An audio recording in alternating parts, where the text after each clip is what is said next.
Hello everyone and welcome to another episode of the Disney Dining Show. Today is the opening day of Epcot's Festival of the Arts. We're really excited about that. Many of the different arts displayed here today are the culinary arts, and that's what we're going to be mostly exploring in today's video. But before we start, we cannot fail to mention that this video is brought to you by Dreams Unlimited Travel. Let our travel experts help you plan the vacation of your dreams. Check the description below for all that information as well. Check out our restaurant menu database over on wdwinfo.com. We have menus for all the restaurants, frequently updated, and chances are, if we did a video about it, you can find it there as well. So you guys excited? So excited. It's a gorgeous day. It's mild, but it's crazy windy. There's a couple of booths that aren't quite open yet, but there's plenty that are. So lots of yummy food awaits. And I'm so excited because this is my first time coming to Festival of the Arts. So it's brand new for me. I am super stoked. So let's go. Let's go check it out.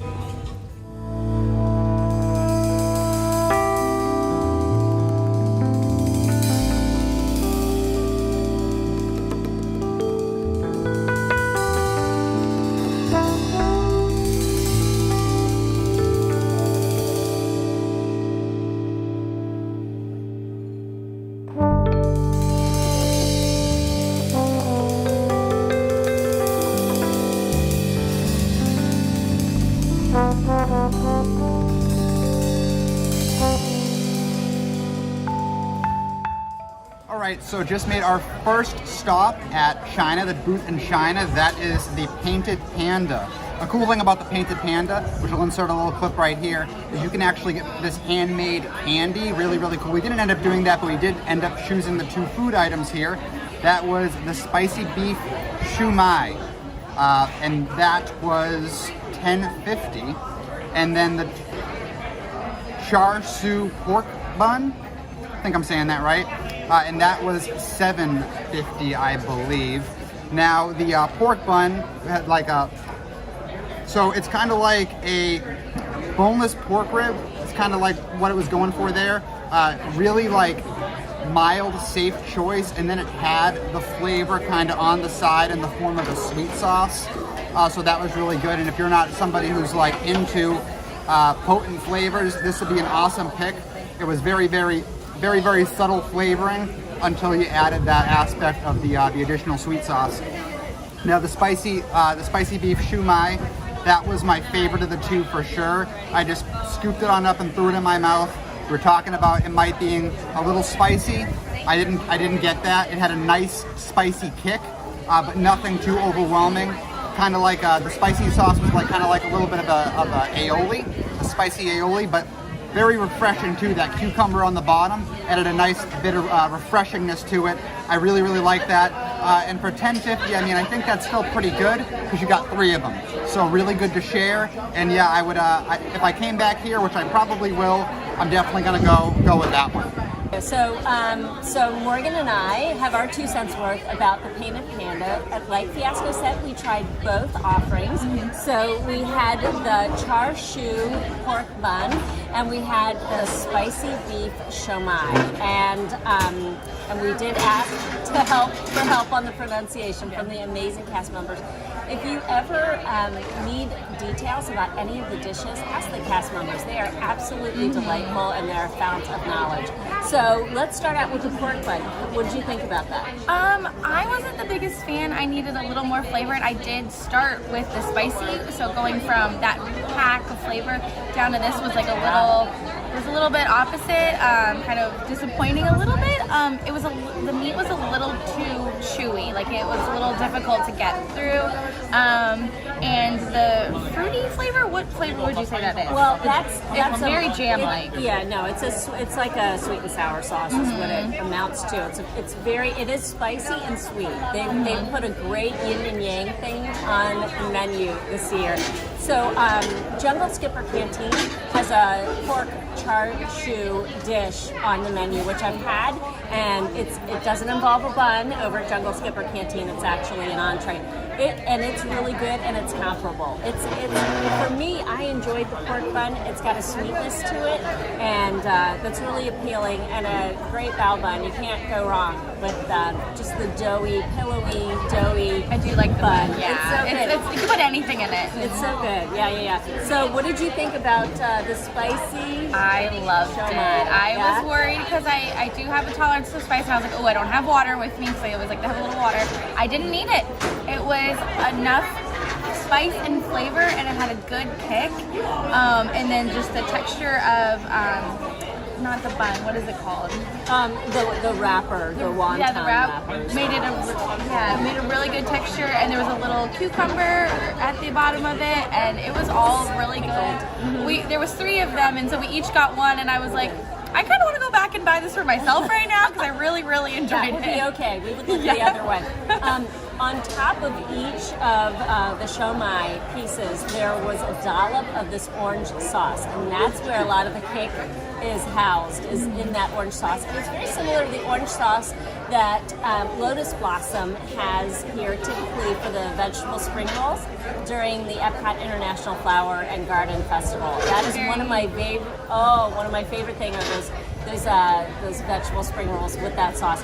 This has a little bit more of a kick than that sauce. So if you're used to that orange sauce and you think this one is the same, no, they've got the volume turned up to 11 on this one, but it's really good. Creamy, like aioli type. I like creamy spice. It's really good. So 2 thumbs up from the Painted Panda, and we're off to the next adventure. All right. We are here at the Outpost, Refreshment Outpost, and we are going to enjoy some of these amazing paintbrush churros. And so these are cinnamon sugar churros, and the paint is white chocolate. And this is one of the kid-approved snacks that they have here at the Festival of the Arts. Cheers. And by the way, Sean's here now too. And John, And and Sean. And Sean. Yeah.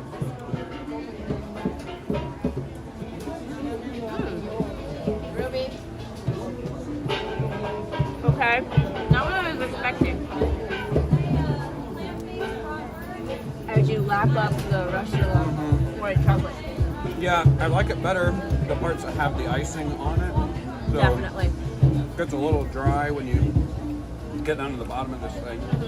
But they're good, and I think it's something the kids would absolutely enjoy. you can share. Yeah, absolutely.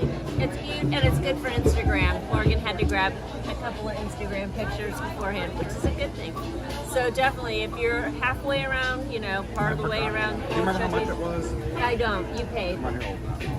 Okay. Yeah, it was a little, like John said, the stuff with the icing on it is really good. I almost wish they had like a little dish that you can dunk it in. And Yeah, actually a little extra. I think that would be clever. Yeah, it's a little bit chewier than like your regular churro. A little bit drier. I don't know if it's just the time of day or what, but it's a good safe snack, good to share. You don't have to buy 5 different churros for all your kids. Yeah. And we'll update you on how much they cost at our next location, because now Sean has made a friend, which is a very good thing. We'll see you in a minute. Here he comes. Oh, he's They're back. sorry, I got stopped by listeners. They're $6.50, which is Oh! quite That's not bad. Yeah. And a normal churro, I think, is like $5.50. Normally, yeah. So you're getting icing for like $1.50, I guess. So. Yep, and And it's there's- a little bigger, I guess, than a regular churro, with all 4 combined. And super shareable. And Fiasco, we've got one for you. Thanks.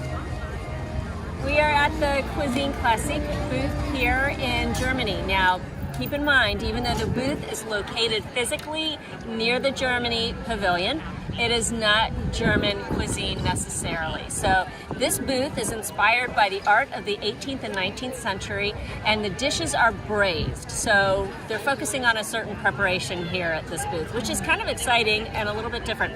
So we decided to try the seared corvina, and the seared corvina came with ratatouille and had a beautiful beurre blanc sauce.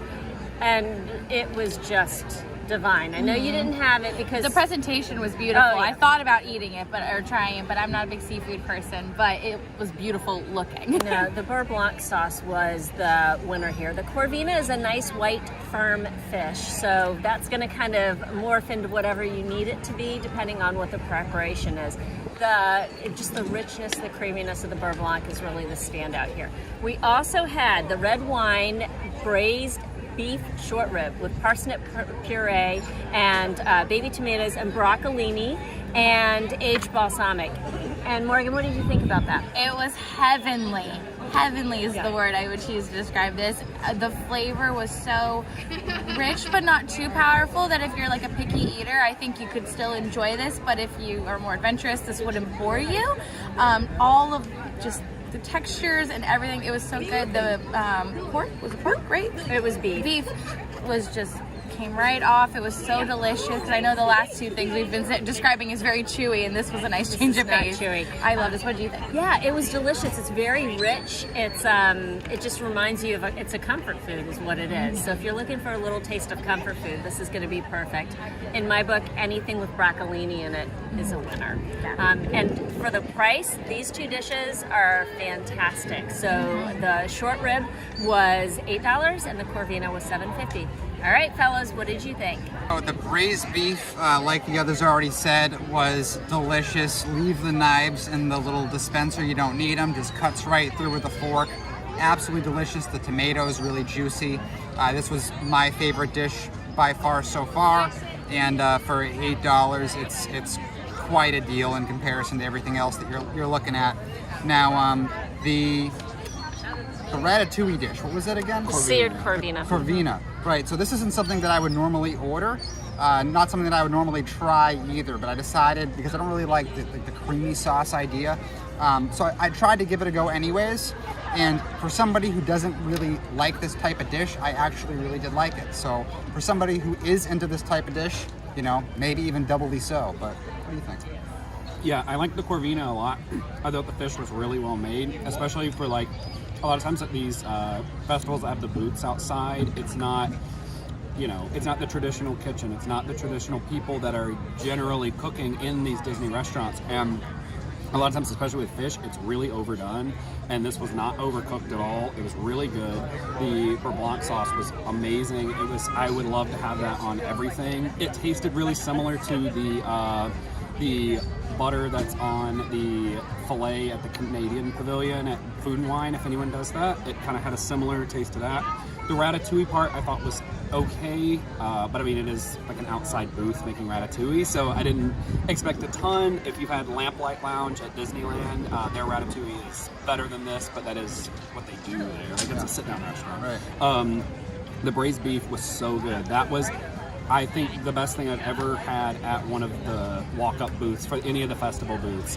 Right up there with the filet over at the Canadian Pavilion. It was so good. It was like my mom made it in a crock pot or something. Like, it was that pull apart, and I loved it. It wasn't mashed potatoes. It was a puree of some kind, wasn't it? Mm-hmm. Was Parsnip It was a puree. parsnip puree. That was really good as well. That was very well made. I didn't have any of the broccolini. There was just the two pieces. So I'm like, I'll let everybody else fight for that one.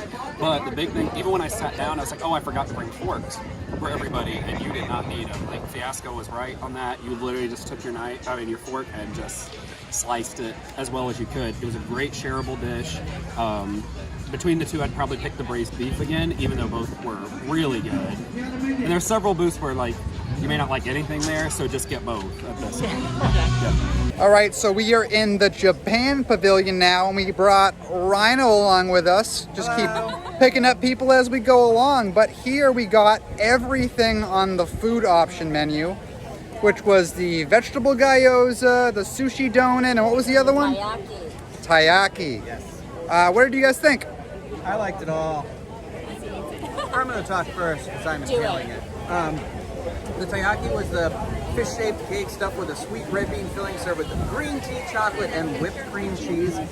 I thought it was presentation was great with the little fish cake, so it was cute for a photo, but then I actually really enjoyed it too. I've had red bean ice cream before and stuff, so I'm a little used to that. I know some people might have a weird thing with the texture of that, but I thought the sushi donut was pretty good too. I thought for booth sushi, it was good. And then the vegetable gyoza was like top notch. Yeah, the vegetable gyoza was killer. So I liked it all. And so the vegetable gyoza, there's no vegan designation on it.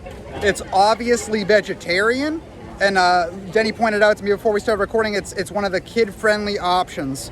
But no vegan designation there, so maybe there is some sort of dairy or something in it. But that was hands down my favorite item. Didn't try the sushi donut because I don't do sushi. But the little fish guy, what was that called again? Taiyaki. Taiyaki. That was pretty good. It kind of reminded me a little bit of a waffle, like the texture of the pastry. And looking at it, I thought it was like a chocolate dessert treat, but no, it's like beans in there, and there is a little bit of sweetness to it. But yeah, for you guys that tried the sushi donut, what else did you think about that? Big sushi fan. What did you Yeah, think? I liked it. I think that it's nice for some people who want to venture into sushi because it didn't have seaweed in it.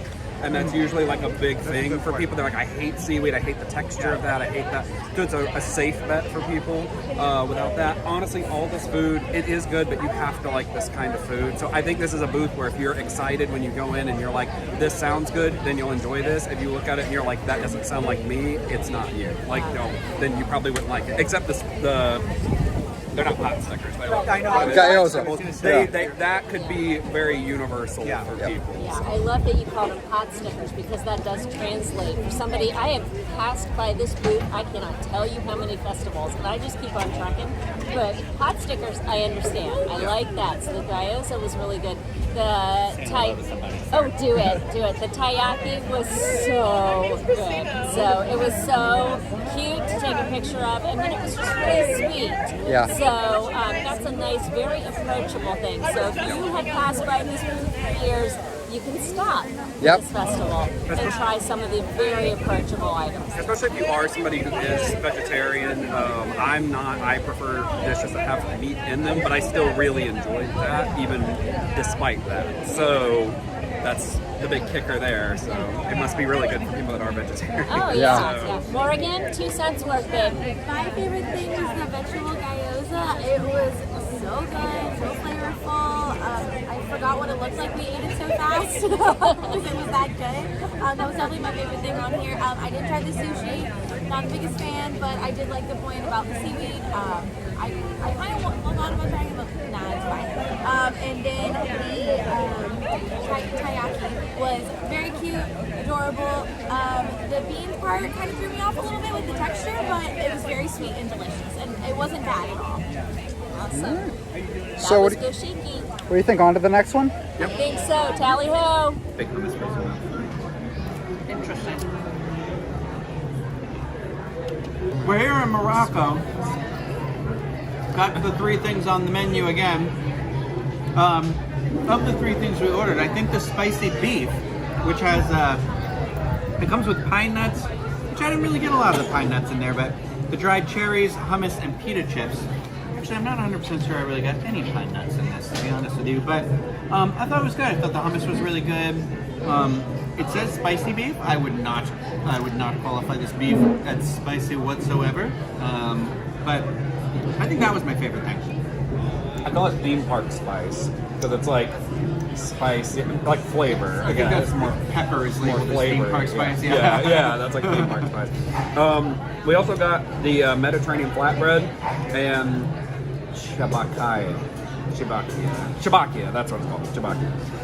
So the Mediterranean flatbread, it has za'atar, which I don't know what that is, olive oil artichoke, olives, mozzarella, and feta cheese. I almost didn't get it because I'm not an olive person, but it blends all pretty well together, and it's a good garden of flavors. And if you want something light, like I think it's a nice light dish, but it's big. Like It's a good shareable one. It was a really good shareable size for that. I thought it might be really dry also because it didn't seem to have any sauce or anything on it, but it's not. It tastes really good.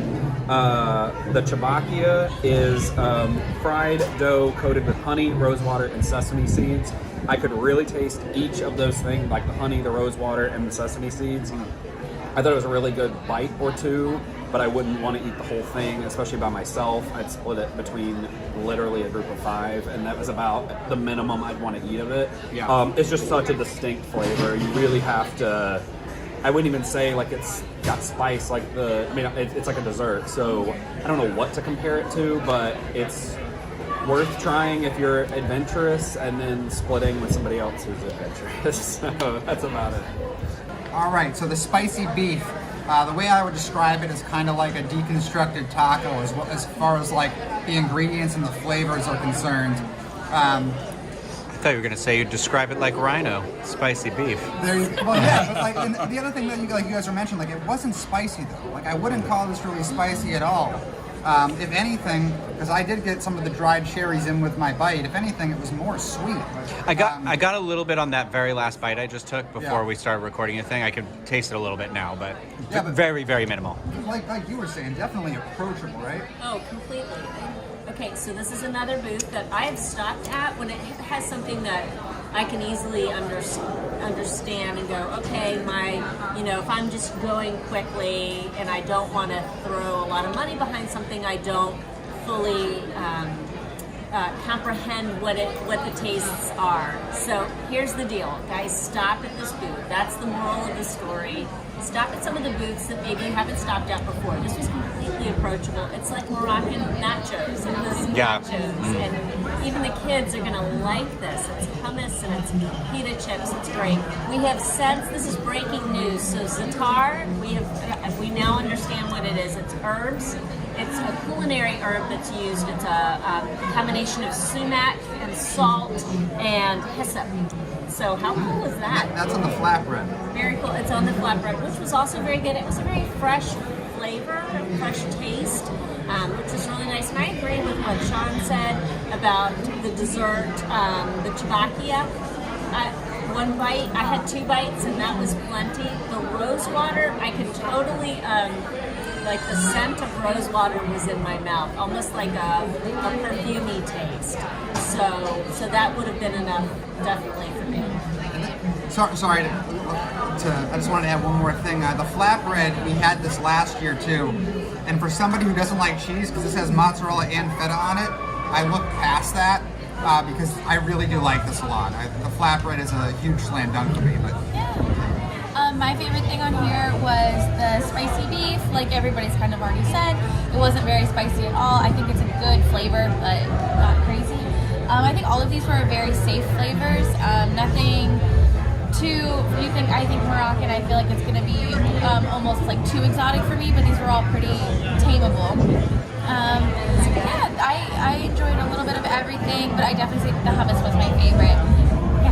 One thing to note, with the Festival of the Arts, the presentation is a really big deal at the food booths. So just plan a few extra minutes to wait for your food because they are going to plate it beautifully. It's going to be a lovely presentation, but you just got to wait a couple extra minutes for it. And one more thing that we noticed is the spicy beef in the pictures that Disney put out was actually displayed in a cup.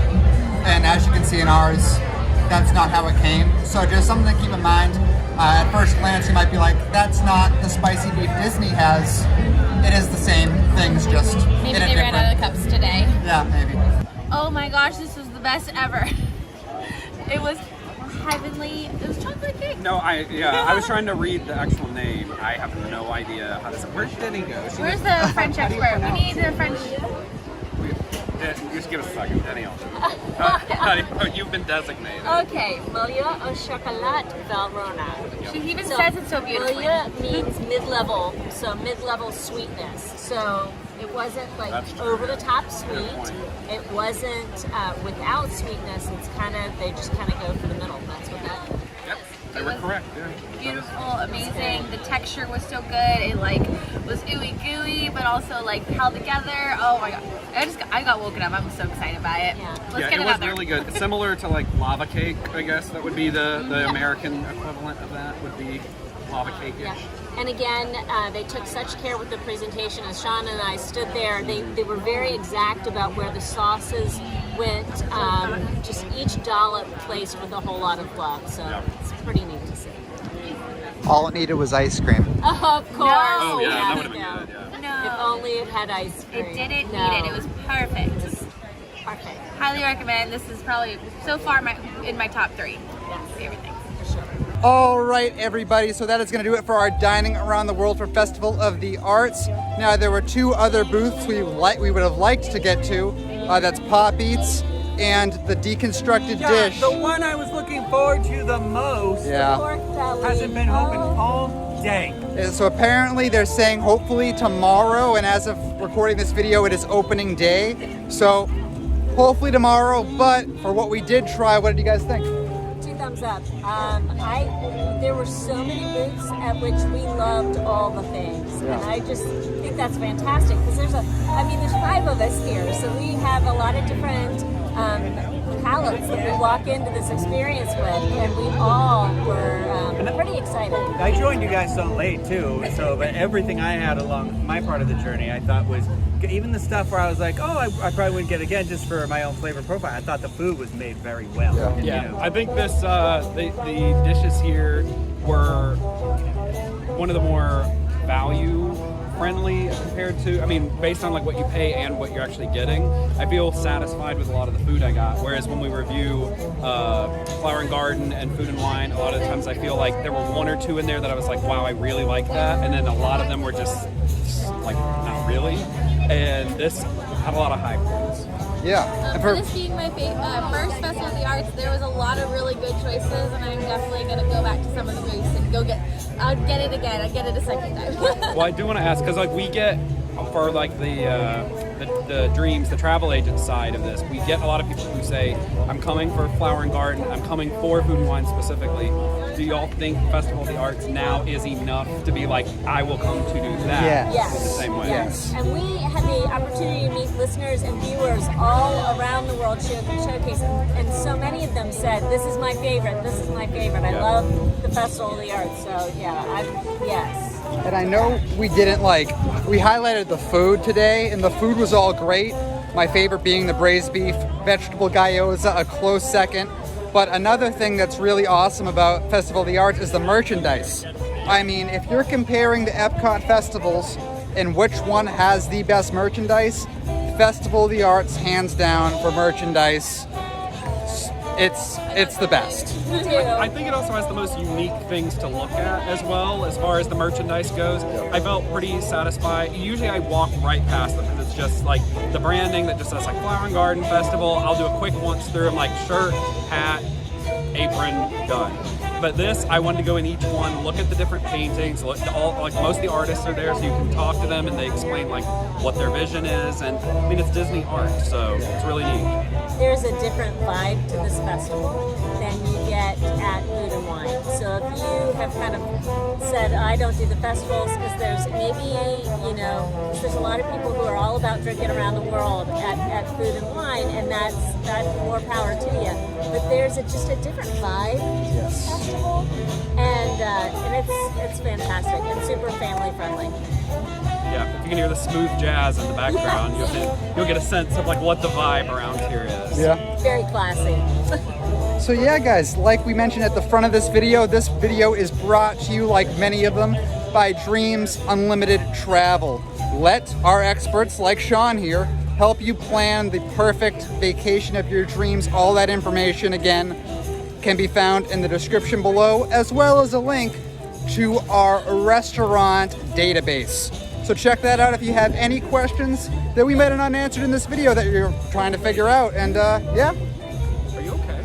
Dancing my way up. Yeah. There you go. We shall dance out a shot. The jazz will get to you. Bye.